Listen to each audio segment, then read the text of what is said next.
Kajian Fathul Bari Syarah Kitab Shahih Al-Bukhari, judul besarnya Kitabul Adzan. Sekarang ini sudah rangkaian bab kaifiyat sholat. Lebih spesifiknya lagi, ini beberapa bab tentang ruku, ya, sekitar ruku. Yang mulai dari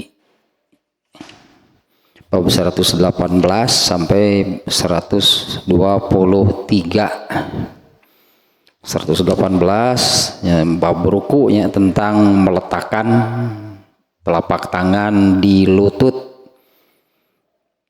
ya, sampai nanti bab 123 tentang bacaan pada waktu ruku. Sekarang bab 121. Ini masih erat kaitannya dengan bab 119, 120. 119 yaitu jika tidak menyempurnakan ruku. Ini sudah mengarah Imam Al-Bukhari, ya, dengan judul demikian, ini mengarah kepada wajib menyempurnakan ruku. Yang ternyata di bab ke-120-nya lebih dikhususkan lagi, yaitu babus tiwa izzohri firruku, bab meluruskan tulang punggung ketika ruku. Itu yang kemarin, ya, bab meluruskan tulang punggung ketika ruku. Nah, diawali dengan izalam yutimma ruku. Ya, di bab 119-nya Imam Al-Bukhari sudah mengarah itu kepada wajib menyempurnakan ruku. Lebih spesifik lagi, atau dari, ya, yang disebut dengan menyempurnakan ruku itu yang terpenting adalah meluruskan tulang punggung. Itu, ya, yang terpentingnya dari yang disebut menyempurnakan ruku, unsur terpentingnya itu adalah meluruskan tulang punggung. Nah, bahkan di bab yang disebut tidak sempurna, nah nanti di bab ke 122 gitu, ya, itu lebih jelas lagi nantinya tentang ini, ya, tentang, ya, unsur pokok dari menyempurnakan ruku itu adalah meluruskan tulang punggung. Kesimpulan secara umumnya ada satu kesimpulan umum tersebut. Kesimpulannya adalah ruku bukan hanya sekedar membungkukkan badan, berarti itu, ya, salah. Karena ruku ini kan asalnya dari qiyam, ya, dari berdiri, kemudian ruku itu kan membungkukkan badan. Nah, artinya itu kesimpulan umumnya, ruku itu bukan sekedar membungkukkan badan, tapi artinya wajib dituntut sempurna. Tuh, posisi ruku itu wajibnya dituntut sempurna. Nanti di bab 122 lebih jelas lagi tentang hal demikian, ya. Itu kesimpulan umumnya, dan ini sangat-sangat penting. Apalagi berdasarkan hadis yang kemarin juga sudah diungkapnya, yaitu tentang Rasulullah bertanya, apakah kalian tahu pencuri di dalam sholat? Ya, para sahabat malah merasa heran, ya, Rasulullah menanyakan demikian. Nah, apa ada itu pencuri di dalam sholat?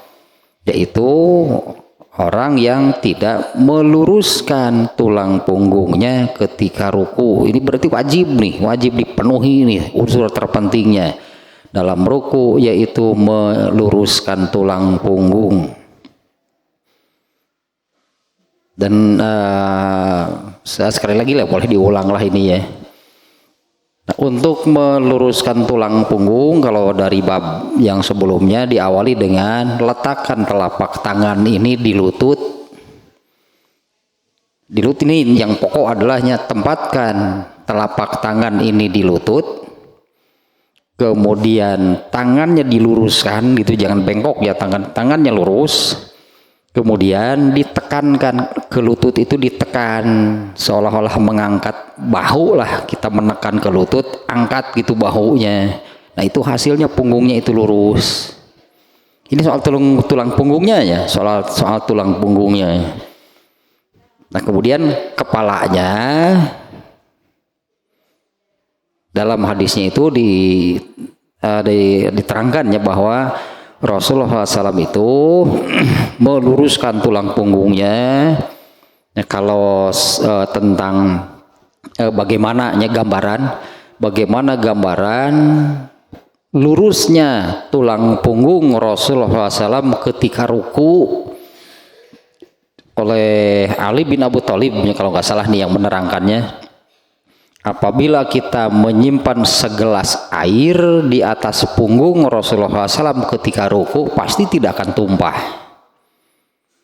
Ini itu untuk menggambarkannya lurus, itu tulang punggungnya lurus, tidak melengkung, tidak, makanya itu bukan sekedar membungkukkan badan gitu ya. Posisi ruku itu bukan sekedar membungkukkan badan. Ya, tidak melengkung, kemudian ketinggian pinggang dengan bahu, berarti kan tulang punggung itu kan antara itulah kurang lebihnya pinggang sampai bahu. Nah ketinggian pinggang dengan bahu itu sama, berarti rata gitu ya. Kalau jadi bahunya tidak lebih, katakan ya kalau ini pinggang ini bahu misalnya, kalau bahu lebih rendah kan jadi turun dari bahu, dari pinggang ke bahu. Nah harus lurusnya, tulang punggungnya lurus dan horizontal. Jadi antara ketinggian antara pinggang dengan bahu itu sama gitu ya, jadi lurus. Nah digambarkan seperti demikian barusan. Kalau kita menyimpan segelas air di punggung Rasulullah SAW ketika ruku, pasti tidak akan tumpah. Ininya yang wajib nih, wajib diusahakan, wajib dipenuhi unsur terpenting dari sebutan menyempurnakan ruku itu adalah soal lurusnya tulang punggung. Nah kemudian kepalanya itu juga ternyata diluruskan, katakan hanya kepalanya ini ikut diluruskan dengan tulang punggungnya. Dengan redaksi kalau di dalam hadisnya itu kurang lebih yang artinya tidak menunduk, kepalanya tidak menunduk, tidak menengadah, tulang punggungnya lurus, kepalanya juga lurus, itu tidak menunduknya kepalanya, tulang punggungnya lurus, kepalanya menunduk atau kepalanya menengadah. Meskipun yang pokok ini soal tulang punggungnya yang wajib lurus. Nah, kepalanya juga lurus mengikuti tulang punggungnya, tidak menunduk, tidak menengadah. Nah, supaya kepalanya itu lurus dengan tulang punggung, maka ketika ruku itu pandangan diarahkan ke mata kaki atau tumit gitulah, mata kaki atau tumit. Nah, pandangannya diarahkan ke sana. Kalau ketika ruku pandangannya diarahkan ke tempat sujud, ya tempat sujud itu adalah tempat di mana wajah gitunya kena di lantai atau di sajadah. Nah, kalau ketika ruku pandangan diarahkan ke tempat sujud, itu hasilnya kepalanya pasti menengadah. Dan itu tidak boleh disebut itu salah, hanya karena kepalanya itu harus lurus dengan tulang punggungnya. Nah, supaya menghasilkan kepala yang lurus dengan tulang punggung, maka ketika ruku itu pandangan diarahkan ke sekitar telapak kaki lah, pokoknya ke tumit, ke atau ke mata kaki atau ke telapak kaki lah. Nah, sekarang bab yang baru nih.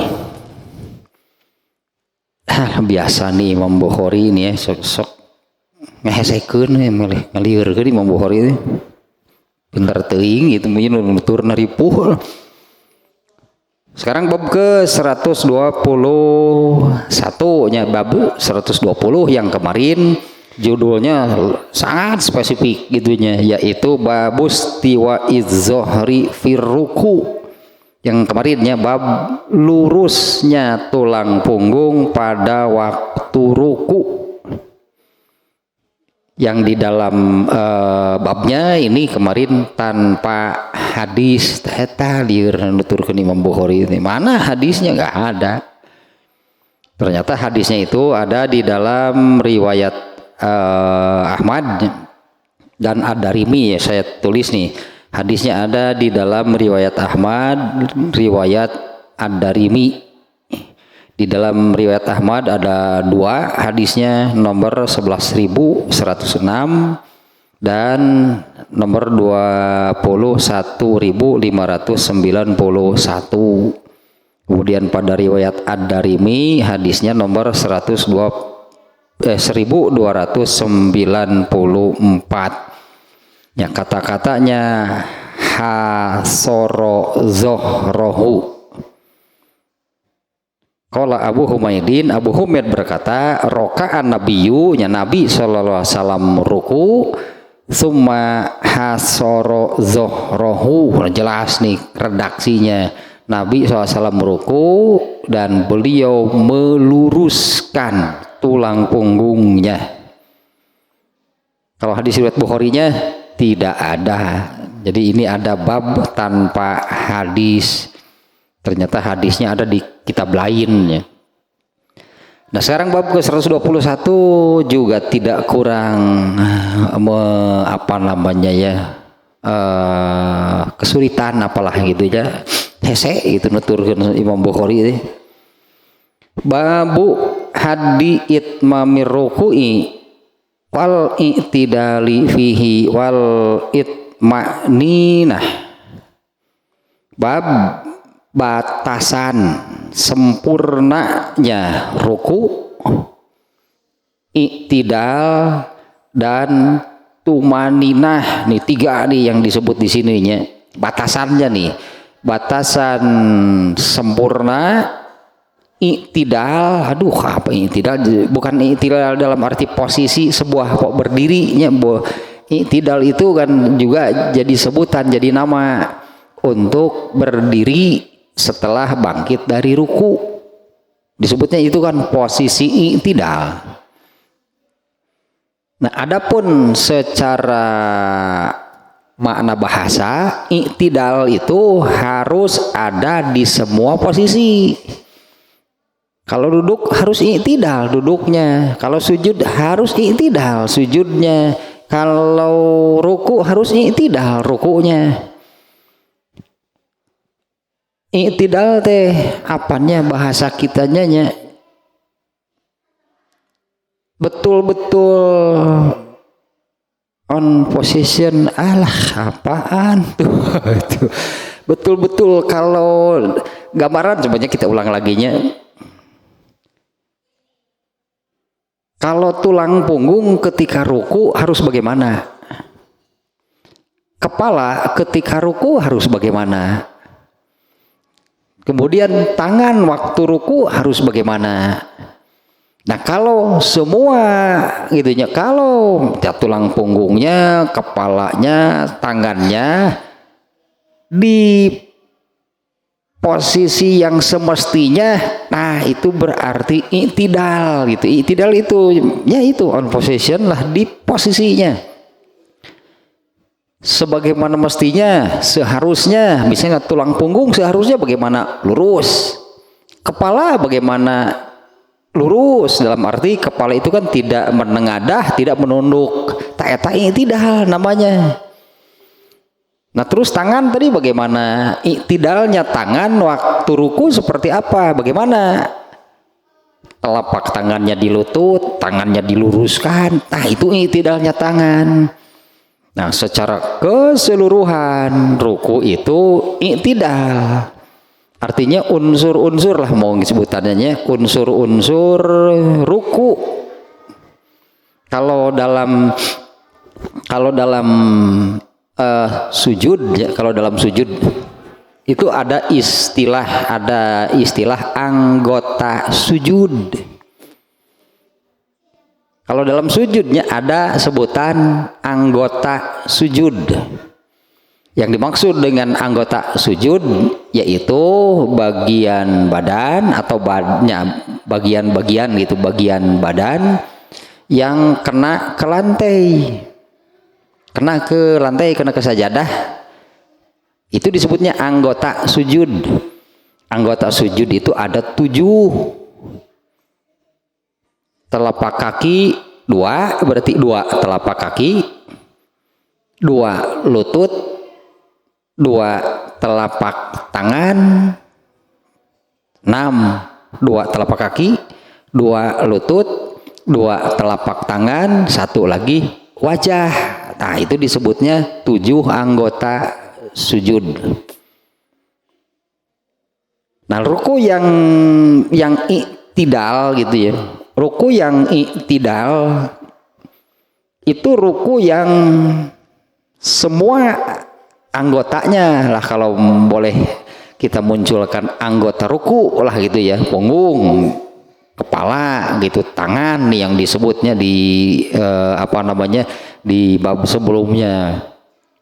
Di dalam hadis-hadis itu yang disebut-sebut tentang ruku itu kan telapak tangan, di mana posisinya, kemudian tulang punggung, di mana ini sebagai unsur pokoknya yang wajib lurus, kemudian kepala.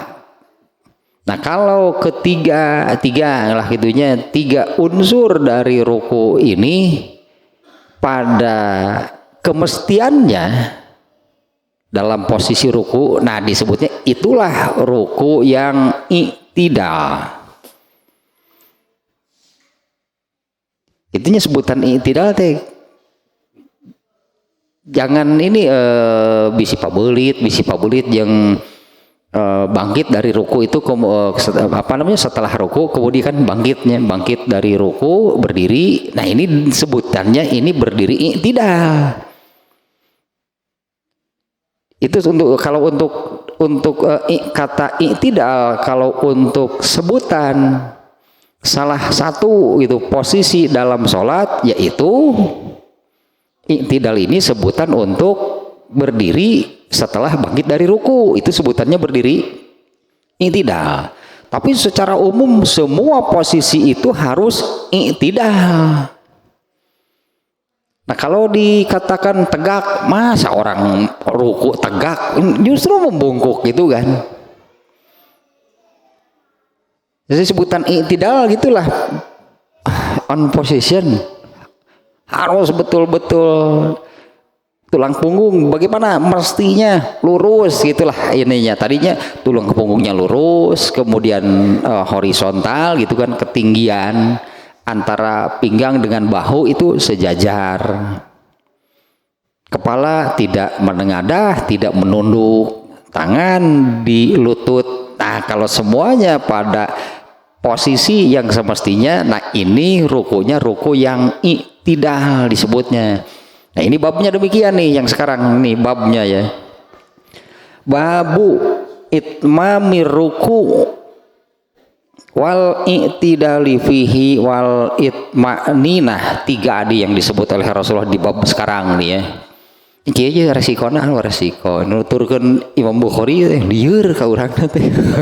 Nuturkeun Imam Bukhari teh pinter teuing, Imam Bukhari jenius. Bab menyempurnakan, kemudian i'tidal dan tumaninahnya ruku. Nah, Imam Bukhari menyebut 3 sebutan nih untuk ruku ya. Bab sempurna, i'tidal, tumaninah. Berarti ini wajib nih, ruku itu wajib sempurna, ruku itu wajib i'tidal, ruku itu wajib tumaninah. Kita mereview lagi lah sedikitnya. Ini Imam Bukhari ini sampai menekankan, berarti Imam Bukhari memunculkan nih, pembahasan secara khusus tentang hal seperti ini. Biasa riweuhnya ke bahasa ruku teh. Bahaya soalnya, artinya kan bahaya kalau tidak seperti ini. Nanti di bab 122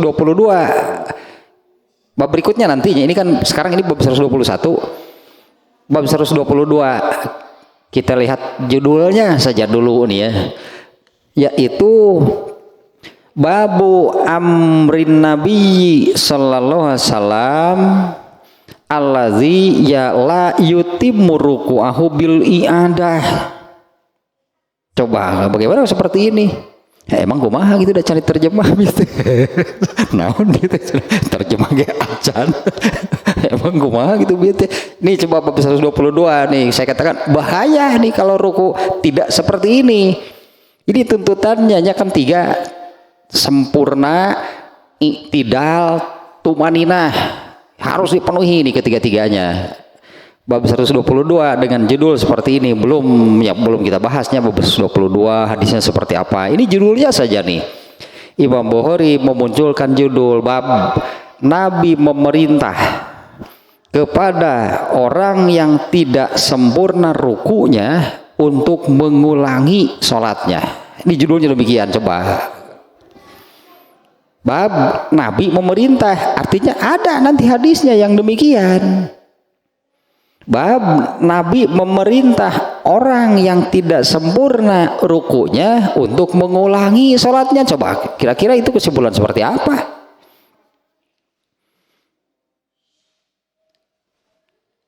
Kalau seseorang yang mengerjakan sholat, lalu ini di bab 122 ya, kata Nabi, ulangi sholat kamu. Jadi sholat yang sudah dilakukannya itu bagaimana?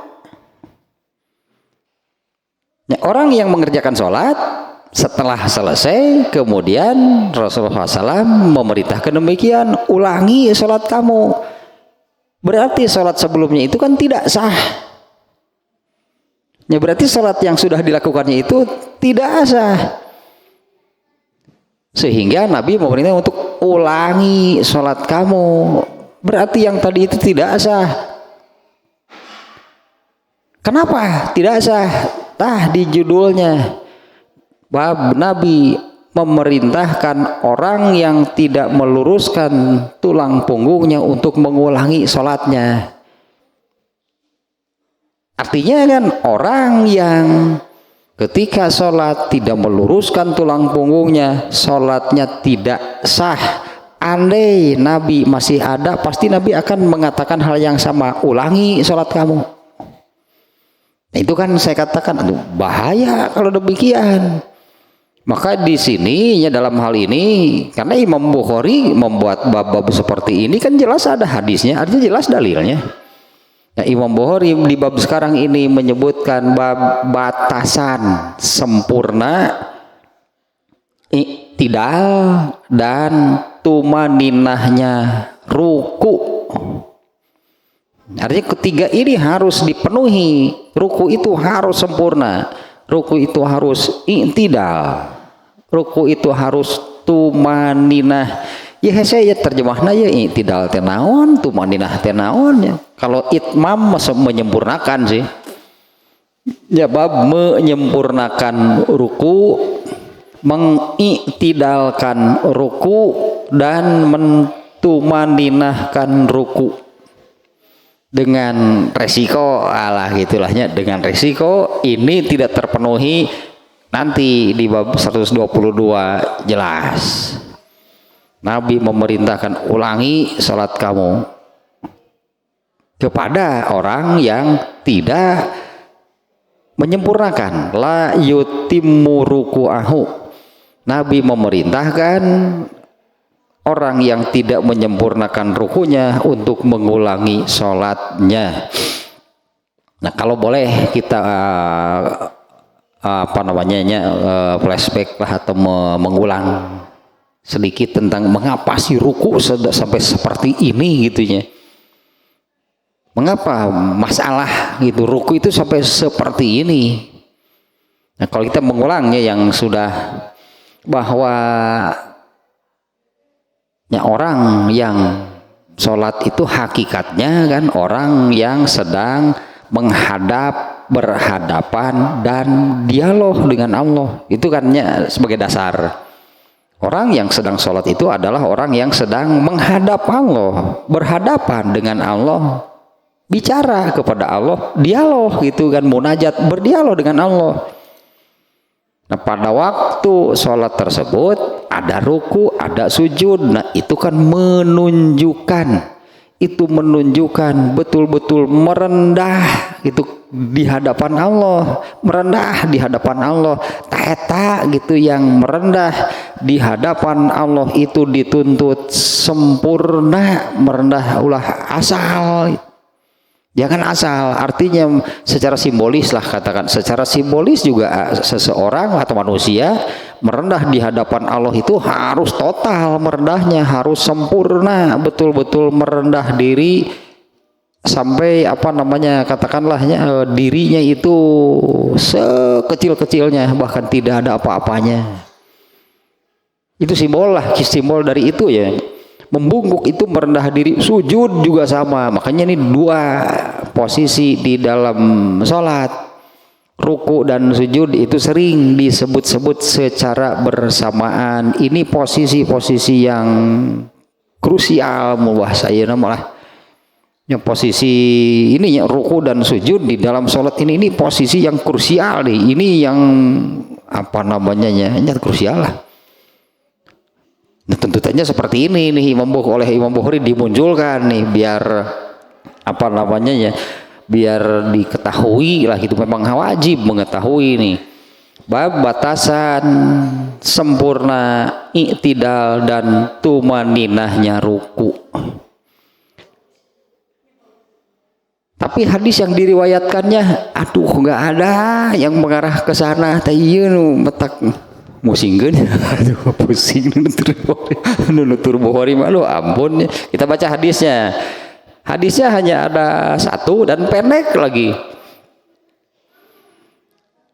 Anil Barra'i qala kana ruku'un Nabi sallallahu alaihi wasallama wa sujuduhu wa baina sajdataini wa iza rafa'a minar ruku'i ma khalal qiyama wal qu'uda qariban minas sawa. Dari Al-Barra bin Azib, sahabat ini nama ini yang meriwayatkannya sahabatnya Al-Barra bin Azib radhiyallahu anhu, semoga Allah meridhoinya. Ia berkata, kana ruku'un Nabi SAW wa sujuduhu wa baina sajdataini. Ruku Nabi SAW, sujud beliau dan duduk di antara dua sujud beliau, dan apabila bangkit dari ruku. Tadi yang disebut berapa? Ruku, sujud, duduk di antara dua sujud, dan ketika bangkit dari ruku. Qoriban minas sawa, itu durasinya hampir sama.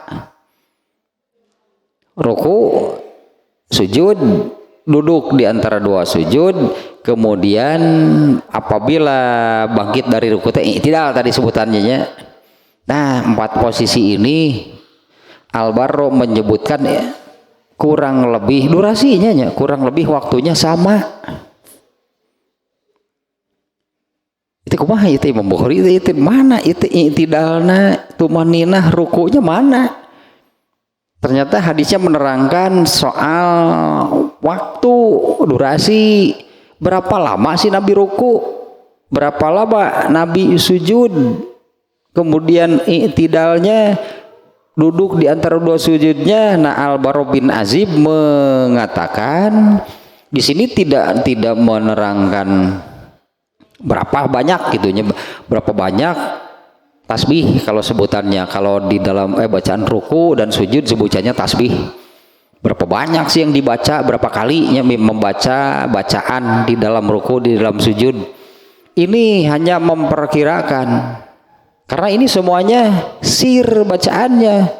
Bacaan ruku sir, bacaan sujud sir, duduk di antara dua sujud sir, kemudian waktu i'tidal juga sir. Maka Al-Barra bin Azib di sini hanya berdasarkan durasinya. Ruku, sujud, duduk di antara dua sujud dan i'tidal Rasulullah SAW itu kurang lebih durasinya sama. Itulah hitanya hadisnya isinya demikian nih. Durasinya kurang lebih sama. Dari hadis seperti ini nih, dari hadis seperti ini Imam Bukhari membuat judul batasan sempurna i'tidal dan tumaninahnya ruku. Kepikir teh korelasinya kepikir teh korelasinya apa sih bab seperti ini dengan hadis yang demikian. Hadisnya itu menerangkan ruku, sujud, duduk di antara dua sujud dan i'tidalnya Nabi waktu durasinya kurang lebih sama. Itu hadis sama. Judulnya sadis kan judulnya. Judulnya mah sadis itu judulnya teh berat gitu itu judulnya.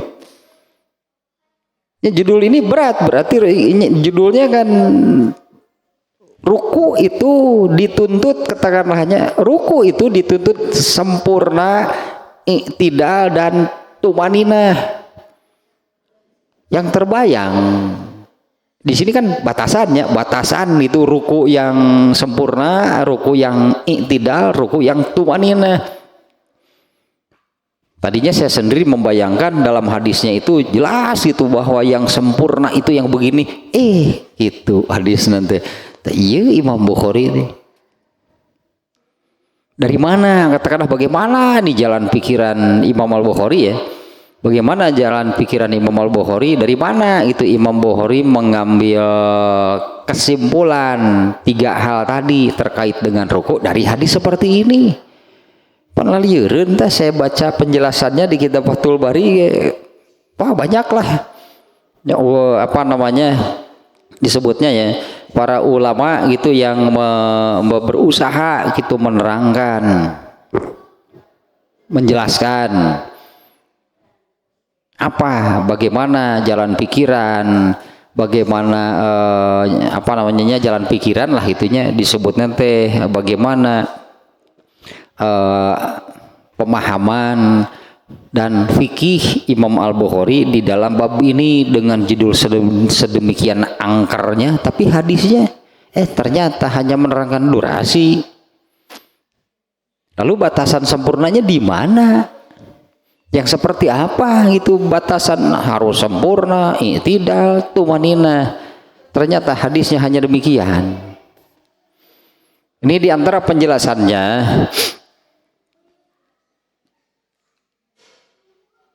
Mutabaqatu hadisil barroi li qaulihi haddu itmamir ruku. Ini korelasinya, keterkaitan korelasi antara hadis dengan judul, di mana jadi kalau saya sebutkan itu judul teh angker, ya mau berat judulnya. Karena isinya tuntutannya dengan judul seperti ini, itu Imam Bukhari bermaksud menyampaikan itu bahwa ruku itu dituntut demikian, sempurna, i'tidal dan tumaninah. Nah korelasinya adalah Al-Barra bin Azib menerangkan durasi tadinya, menerangkan durasi 4 amalan di dalam sholat: ruku, sujud, duduk di antara dua sujud, dan i'tidal, yaitu posisi berdiri setelah bangkit dari ruku. Nah, dengan penjelasan demikian gitu dari Al-Barra bin Azib, nah maka ini bagian yang paling pentingnya. Ruku, sujud, duduk di antara dua sujud dan i'tidal itu harus dan memerlukan waktu yang cukup. Ya, memerlukan waktu yang cukup. Nah, kalau kita kaitkan ke salah satu hadis yang menerangkan demikian. Ada beberapa amalan di dalam sholat ini yang apa namanya, disamakan dengan binatang. Misalnya ketika sujud itu dilarang menghamparkan hasta, ini sebutnya menghamparkan hasta. Hasta itu ini bagian ini. Waktu sujud gitunya dilarang menghamparkan hasta, itu maksudnya dari telapak tangan dan hastanya semuanya kena ke lantai. Nah, Rasulullah melarang orang yang sujud tangannya demikian. Dari telapak tangan dan hastanya ini semuanya gitu kena ke lantai. Nah, Rasulullah SAW menganalogikan yang sujud demikian itu seperti kaki binatang buas. Seperti kaki binatang buas gitunya. Itu disandarkan ke binatang. Janganlah seseorang menghamparkan hastanya waktu sujud seperti terhamparnya hasta binatang buas. Nah, kemudian juga Rasulullah SAW melarang orang sujud seperti gagak mematuk gitu, gagak mematuk makanan. Nah, gagak mematuk makanan, ini sujudnya, tentang sujud nih. Rasulullah SAW melarang itu seseorang yang melarang sujud seperti burung, seperti gagak mematuk makanan. Nah, artinya ini sangat sebentar, seolah-olah ya kita perhatikanlah kalau burung atau ayam mematuk makanan bagaimana? Kan kena ke misalnya kalau makanannya di tanah gitu ya, burung itu mematuk makanan kan kena ke tanahnya hanya sesaat, hanya mematuk gitu.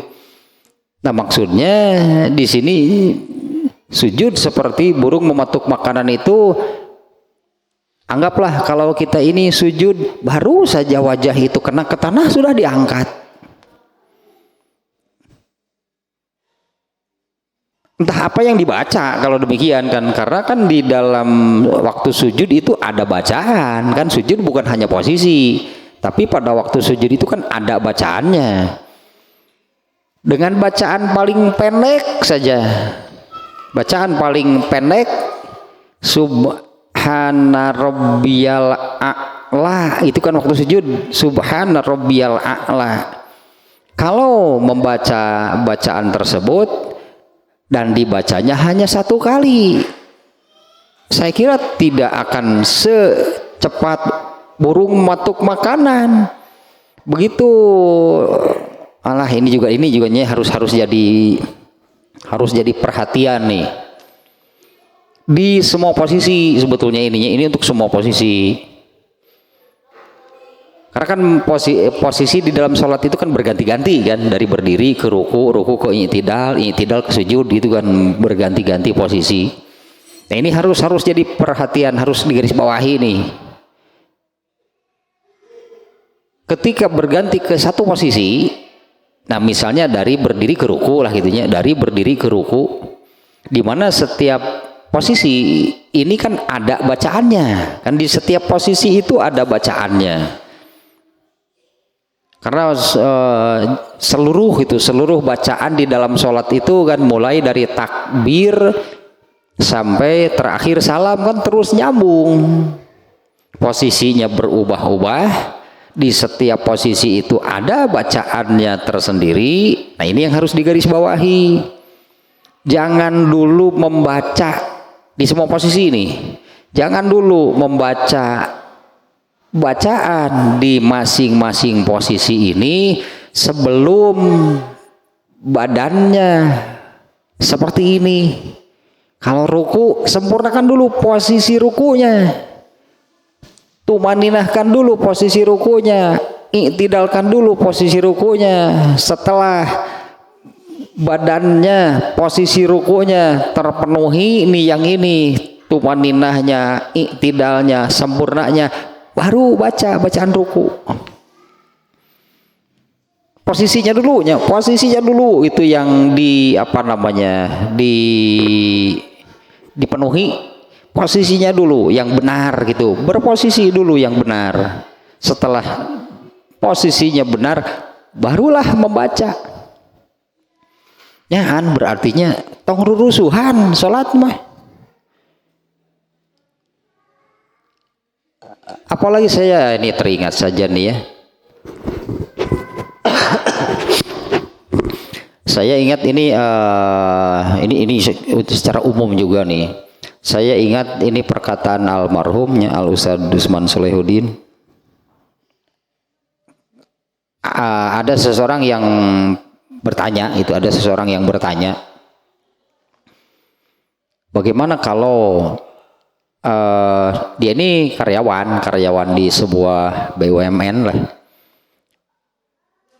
Dia menanyakan gitunya, bagaimana saya di kantor itu sering rapat, gitulah intinya. Kadang-kadang nih, ini yang jadi pertanyaannya, ini saya kerja di kantor itu sering rapat. Nah kadang-kadang rapatnya itu sampai ke waktu sholat, sering terjadi. Tanggung nih, ini rapatnya tinggal finishing lah gitu, rapatnya itu tinggal ambil kesimpulan, tinggal sedikit lagi. Nah saya suka seperti itu di kantor, apa boleh gitu saya melanjutkan rapat? Saya ingat orang itu mengatakan, Al Ustadz Dusman Solehuddin mengatakan, apa yang lebih penting dari sholat? Pentingnya rapat tibatan sholat? Itu jawabannya demikiannya. Apa yang lebih penting dari sholat? Apa lebih penting rapat daripada sholat? Nah artinya itu kan menunjukkan memang menurut dalil itulahnya, memang menurut dalil itu demikian, menurut hadis demikian. Kan Rasulullah SAW pernah ditanya kan, amal apa yang paling utama, amal apa yang amal terpenting? Kalau saya mengatakan seperti ini, selama di dunia ini isi hidup manusia itu adalah amal. Berdasarkan hadis, izamatal insanu in qata'a amaluhu. Apabila seseorang meninggal baru berhenti dari beramal. Artinya ketika masih hidup beramal. Nah Rasulullah SAW ditanya, amal terpenting apa? Artinya di seluruh hidup lah gitu, di seluruh hidup manusia, selama manusia itu hidup, amal terpenting apa? Itu pernah ditanyakan kepada Rasulullah kan? Dan Rasulullah menjawab, sholat. As-sholatu fi awali waktiha, inilah amal terpenting dari seluruh amal. Pantas kalau Al Ustadz Dusman menjawab demikian, apa yang lebih penting dari sholat? Itu dalilnya. Rasulullah pernah ditanya, amal terpenting apa? Sholat. Amal terpenting itu kan Rasulullah SAW menjawab demikian. Nah artinya untuk amalan sholat ini, untuk sholat ini harus diposisikan demikian, waktunya alokasikan secukupnya. Keren saja masih sana. Sholat yang pokok gitu, sholat yang pokok, sholat yang terpenting. Lu sejen sesa berarti jangan sampai terbalik. Jangan sampai terbalik. Nepi ka ringoseup geura dialokasikeun waktu teu isuk nepi ka sore. Sholat sesa waktu nanti. Nah sementara untuk bisa sampai seperti ininya, makanya ini Imam Bukhari ini di bab sekarang ini, tadinya gitu bayangan saya menerangkan ini seperti ini nih posisi ruku yang sempurna, yang tidak yang tumaninah. Ternyata hadisnya durasi. Al-Bara bin Azib menerangkan tadi kan durasi, soal durasi kan isinya.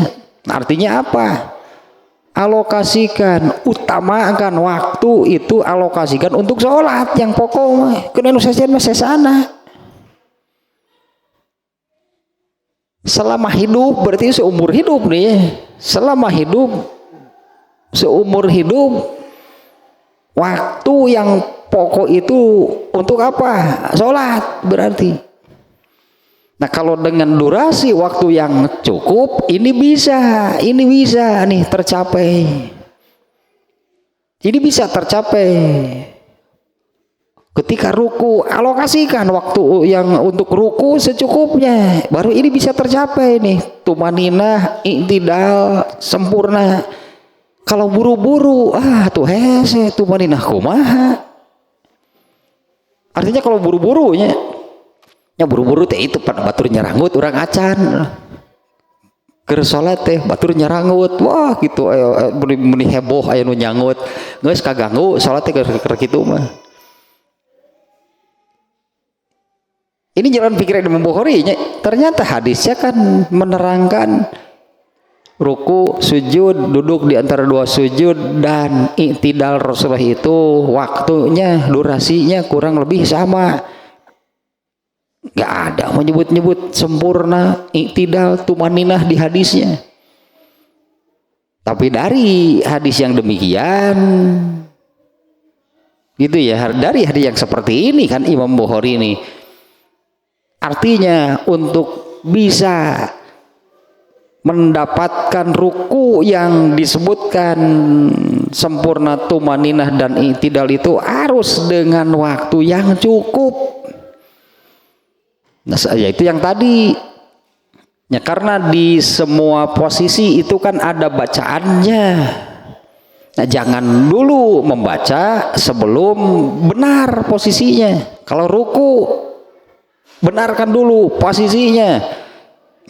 Setelah yakin nih i'tidal tadi tehnya di posisinya gitunya, setelah benar di posisinya secara sempurna baru membaca. Nah kalau orang yang sholatnya buru-buru, terburu-buru, tuh hese gitu, mah kapan tumaninah? Mana ada? Secara umum juga mana ada orang sholat tumaninah kalau buru-buru ingin selesai. Ini agak umum juga nih, jadi ini sorry itu saya jadi maaf saja nih ya kalau ini harus disampaikan. Banyak ini kejadian, ini terlihat terutama ketika mau berjamaah sihnya, terlihatnya ketika mau berjamaah banyak nih orang-orang yang mau berjamaah ternyata buru-buru ayo buru-buru, emang buru-buru teh geus teu kuat, itu kumaha teu kuat yang sholat ya. Honor ya gairah beribadahnya tinggi, lain teh. Banyak lah yang demikiannya. Silahkan ini mau disebut apa namanya kritikan. Wayahna ieu mah ingin buru-buru gitu mengerjakan sholatnya. Dan sholatnya pun ternyata buru-buru. Ingin buru-buru mengerjakan sholat, ketika sholatnya pun ingin buru-buru selesai. Nah terus setelah selesai mau apa? Aripek teh geus beres teh ngarobrol di jero masjid. Tadi yang buru-buru trek naon atuh? Apa ada yang lebih penting gitu kan ya gitulahnya. Apa ada yang lebih penting nih sehingga sok ayo buru-buru sholatnya selesaikan karena mau apa gitulah yang lebih penting. Enggak, ternyata beres sholat teh ngarobrol di masjid. Ini banyak dia terjadi ya, coba saja perhatikan. Betul apa betul? Gitu. Benar nggak, coba perhatikan. Buru-buru bahkan kejadian ini kejadiannya ini di dulur orang ya. Dulur orang ya gitu teh ya. Iyalah entah kenapa, entah bagaimana linya. Iya jadwal kompetisi Liga 1 ya, aduh ribuh teh. Jadwal kompetisi Liga 1 ya. Persib main mulainya jam 6:30, azan jam 7. Ari teu ngimaman meureunna karena manehna imam di masjid eta. Nah sehingga begitu beres buru-buru kuat Persib dia. Aduh eta lalajo Persib lebih penting batan salat. Lalajo leureun main nya mun pemain mah teuing tah. Pelajo ya pirage. Nonton Persib lebih penting dari sholat sampai ini seorang imam nih. Jadi buru-buru kuat ya Persib dia. dianggap apa gitu maksudnya, ai salat ya dianggap naon atuh ieu teh, salat itu dianggap apa. Kalau tadinya siapanya Ustaz menjauh demikian jelas dalilnya bahwa Rasulullah ketika ditanya amal apa yang paling penting, sholat di awal waktu. Nah, pertanyaannya tadi demikian itunya, saya di kantor itu sering rapat, kadang-kadang itu rapatnya itu sedang rapat lah terdengar azan, artinya ini sudah waktunya sholat nih, adanya terdengar azan berarti sudah waktunya sholat. Kalau saya suka apa namanya nyeker rapat itu pimpinan rapatnya ini tanggung saya usah melakukan demikian, naon lebih penting batan sholat. Ada kan dalilnya yang demikian itu artinya utamakan gitu waktu untuk sholat. Jangan sampai untuk hal yang lain waktunya itu dialokasikan secukupnya bahkan berlebih. Nah, rikar sholat meni jadi buru-buru Persib ya buru-buru sholatnya pun terburu-buru. Terus setelah sholat itu mau apa, arti apa memang ada yang lebih penting gitu, beres sholat teh tuluy ngarobrol. Ini parah nih Nukio parah artinya jauh dari apa yang disabdakan oleh Rasulullah SAW. Amal terpenting itu apa? Ayyul a'mali afdol. Itu kan pertanyaannya ya. Ya Rasulullah ayyul a'mali afdol. Ya Rasulullah amal terpenting itu apa? Sholat di awal waktu. Ini saya mengambil di sini ya. Jadi sempurna, i'tidal dan tumaninahnya sholat itu kalau dengan durasi alokasi waktu yang cukup. Di hadis ini Imam Bukhari tidak menerangkan soal sempurnanya seperti apa, i'tidalnya seperti apa, enggak. Tapi ini di hadis ini di dalam bab ini kan hadisnya demikian. Al-Barra menerangkan ruku, sujud, duduk di antara dua sujud dan i'tidalnya Rasulullah itu kurang lebih dengan durasi yang sama. Tuan orang nulieur nuturna Imam Bukhari teh kumaha ieu teh mana sih sempurna. Ternyata Imam Bukhari teh lebih luas sebetulnya. Ya Imam Bukhari dengan satu dalil pun ini lebih luas. Nah ke hal yang tadi utamakan sholat, alokasikan waktu secukupnya. Tong ayalah nanaon ngaganggu sholat mah, artinya jangan ada hal apapun yang mengganggu sholat dalam arti jadi sholatnya itu ingin buru-buru selesai karena mau apa gitu. Dan yang penting nama sholat gitulah. Amal terpenting itu adalah sholat. Dengan contoh seperti tadi lah gitunya. Ada yang saya sering rapat lah, naon lebih penting batan sholat gitu jawabannya. Nah ininya bisa gitu, bisa nih harus kan wajib tadi ini wajib, ini kudu, ini harus, tidak boleh tidak, ruku harus sempurna, bisi kena ke gerabab 122. Ngeri kan kalau artinya saya bilang ngeri kan kalau demikian. Kita ini sholat, kita mengerjakan sholat, andai Nabi masih ada kira-kira Nabi ngomong apa? Kita mengerjakan sholat, andai Nabi masih ada dan memperhatikan. Setelah selesai kira-kira Nabi ngomong apa sama kita? Sini, ngeri di itu kan. Sini, ulangi sholat kamu. Karena dengan sholat yang tadi itu kamu sama dengan tidak sholat. Ulangi lagi. Ternyata setelah diulangi, si eta ke dia sih. Menjaga orang ulangi sholat kamu. Ini kan contoh. Ini contoh kasus karena apa yang Nabi sabdakan itu berlaku untuk seluruh umatnya. Beliau akan mengatakan hal yang sama, artinya ya kepada siapapun yang mengerjakan sholatnya demikian. Dan Imam Bukhari di bab 122 nanti menyoroti terutama anggaplahnya karena orang itu tidak yang ini nih, tidak menyempurnakan, tidak i'tidal, tidak tumaninah ketika ruku. Oleh Nabi dipanggil, dipanggil atau orang itu menghampiri gitu ya. orang itu menghampiri dan Rasulullah memerintahkan demikian, ulangi sholat kamu. Ini kembali nih ke bab sekarang. Ini jalan kita mengikuti jalan pikiran Imam Bukhari ini ya dengan bab seperti ini, kemudian hadisnya demikian. Ini kalau sekilas mana yang menerangkan sempurna i'tidal tumaninahnya, nggak ada di hadisnya. Ternyata yang dimunculkan oleh Imam Al-Bukhari adalah untuk bisa ruku dengan i'tidal, untuk bisa ruku dengan sempurna dan tumaninah, ini harus dengan waktu yang cukup, harus terpenuhi yang tadi. Pada setiap posisi sholat itu ada bacaan, jangan dulu membaca sebelum posisinya benar. Artinya itu kan harus nyalse gitu kan, sholatnya nyalse, nggak ada yang memburu-burunya karena mau apa.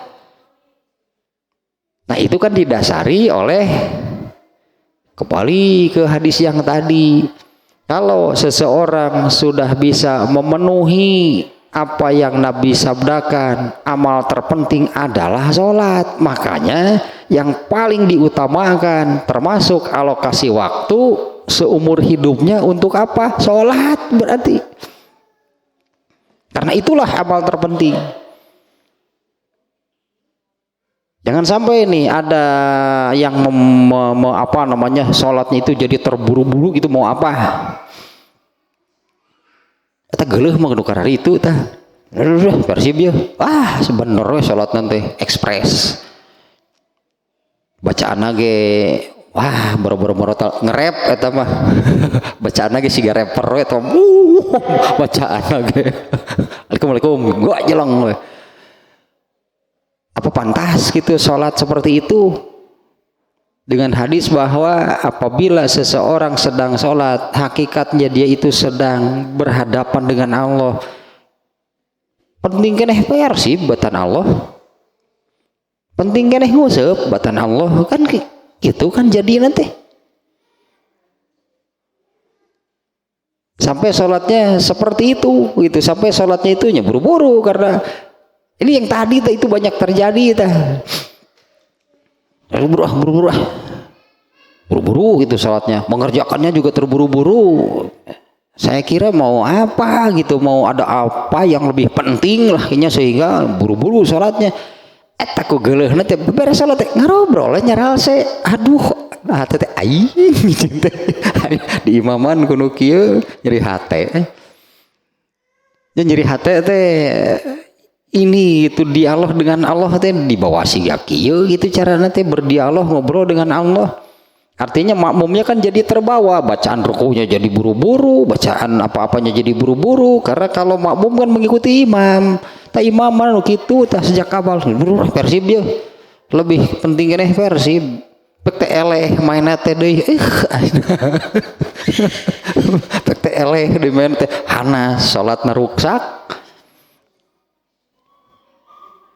Persibna medok deui.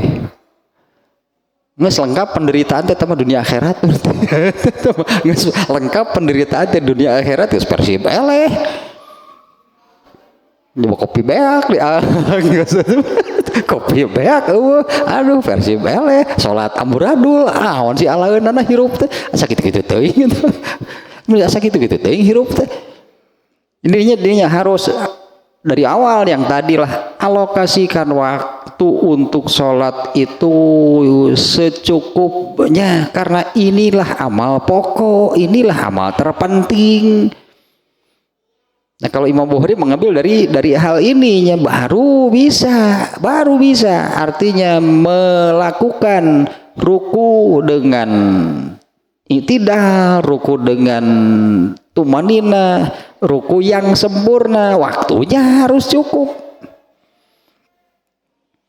Yang ini jalan pikiran Imam Bukhari ininya, karena kan hadisnya durasi, ternyata Al-Bara menerangkan tentang durasi ruku, i'tidal dan sujud, i'tidal dan duduk di antara dua sujud. Ternyata durasinya yang diterangkan. Nah, Imam Bukhari itu jalan pikirannya demikian. Sementara tuntutan iktidal, tumaninah dan sempurna itu wajib dipenuhi. Kenapa harus demikian? Ini kan sedang sholat, di mana hakikat sholat itu adalah sedang berhadapan dengan Allah. Ya berikanlah kepada Allah yang sempurna, berarti yang terbaik. Masa asal kedua nggak melebar ke sana kemari lah gitunya. Contohnya kan juga dari awal teh ini kisah tentang Qabil dan Habil kan seperti ini, benang merahnya substansinya sama.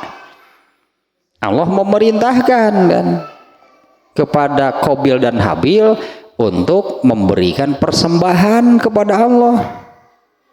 Bagaimana kedua orang ini menyikapi dan melaksanakannya? Ternyata Qabil asal-asalan. Qabil asal-asalan. Bentuk perintahnya itu kan memberikan persembahannya kepada Allah. Qabil itu ini dua anak Nabi Adam, budak nega kakara opat atau jelema teh kakara genepan itu di dunia teh. Di dunia ini baru 6 orang isinya. Qabil dan Habil, 2 anak Adam. Allah memerintahkan Qabil ini oleh Allah diberi rezeki, diberi penghidupan melalui bercocok tanam. Qabil bercocok tanam. Kalau Habil ternak. Nah, Allah memerintahkan melalui Nabi Adam tentunya ya. Allah memerintahkan Qabil dan Habil ini memberikan persembahan kepada Allah, yaitu mempersembahkan hasil kerja mereka. Jadi hasil pertaniannya, hasil peternakannya. Caranya yaitu dibawa menuju sebuah bukit lah gitunya, menuju sebuah bukit. Kemudian Qabil dan Habil duduk berdampingan. Qabil dan Habil duduk berdampingan, di hadapannya itu persembahannya.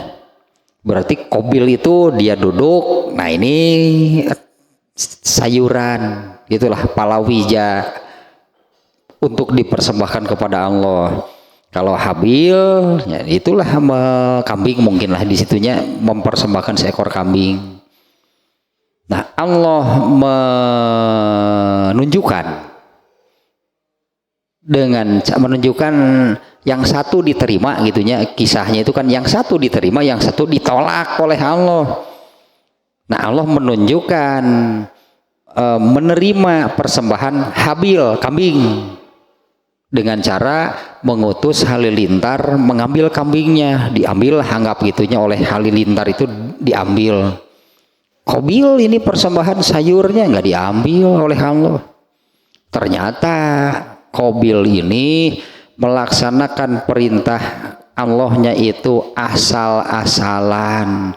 Dia bukannya mempersembahkan yang terbaik dari hasil bercocok tanamnya, malah pilih yang jelek untuk dipersembahkan kepada Allah. Sementara Habil dia memilih kambing terbaik dari yang ada, karena ini untuk Allah, diterima oleh Allah. Nah, itu kisah dari awal berarti artinya.